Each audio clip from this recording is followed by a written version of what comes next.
आज का पहला सेंटेंस है, तुम अपने पिता का इंतज़ार कर रही हो, ठीक? Dear, you are waiting for your dad, right? You are waiting for your dad, right? जी अंकल, मैं अपने पिता का इंतज़ार कर रही हूँ। Yes uncle, I am waiting for my dad. पिता का इंतज़ार कर रही हूँ के लिए फॉर यूज किया जाएगा, आई am waiting for my dad. लेकिन आप ये कैसे जानते हैं? But how do you know this? But how do you know this?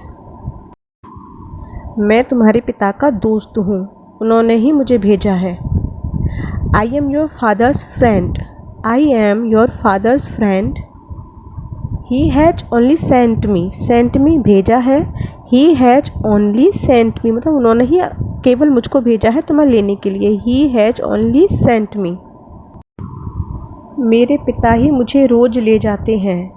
यहाँ ले जाने के लिए वर्ड यूज होगा पिक अप, जैसे स्कूल से ले जाना, किसी को घर से लेना, तो उसके लिए हम पिकअप वर्ड यूज़ करते हैं। तो my father only pick me up every day. My father only pick me up every day. वह आपको क्यों भेजेंगे? Why will he send you? वह आपको क्यों भेजेंगे? Why will he send you? दरअसल तुम्हारे पिता अधिक काम से व्यस्त हैं। दरअसल तुम्हारे पिता प्रायः अधिक काम से व्यस्त है। Actually your father is busy with work load. Hence का अर्थ है यहाँ पर प्रायः, एक्चुअली दरअसल। योर फादर इज़ बिजी, तुम्हारे पिता व्यस्त हैं, विद वर्क लोड, अधिक कार्य के कारण। अब चलो चलते हैं, मतलब नाउ हरी, अब जल्दी, लेट्स लीव, चलो चलते हैं। नाउ हरी लेट्स लीव, अब जल्दी चलो चलते हैं। नहीं अंकल, मैं आपके साथ नहीं जाऊंगी। No uncle, I won't go with you. I won't को एपोस्ट्रोफी लगा हुआ है, I will not go with you. No uncle, I won't go with you. मेरे पिताजी ने किसी भी अजनबी के साथ कहीं जाने के लिए मना किया है। तो इस तरह के सेंटेंस को हम इंग्लिश में ट्रांसलेट करेंगे तो इस तरह से बोलेंगे, my dad has told me not to go anywhere with any strangers. My father told me not to go anywhere with strangers. Strangers का अर्थ होता है अजनबी। मैं तुम्हारे पिताजी का अच्छा दोस्त हूँ या मैं तुम्हारे पिताजी का गहरा दोस्त हूँ।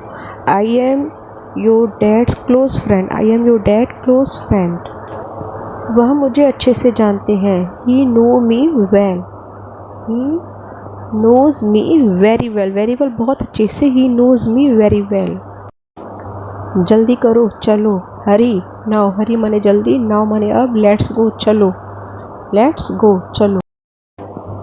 नहीं, मैं आपके साथ नहीं जाऊंगी। No, I will not go with you. I won't go with you. I will not go with you, मैं आपके साथ नहीं जाऊंगी।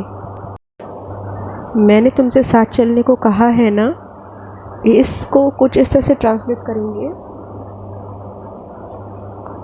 I am asking you to come with me. I am asking you to come with me. तुम्हारी समझ में नहीं आता? Don't you get it? Don't you get it? तुम्हारी समझ में नहीं आता? मुझे आपसे डर लग रहा है, मैं आपके साथ नहीं जाऊंगी। डर लगने को कहते हैं scared. I am scared of you. मुझे आपसे डर लग रहा है। I will not go with you मतलब I will not come with you. I will not come with you. I am scared of you. I will not come with you.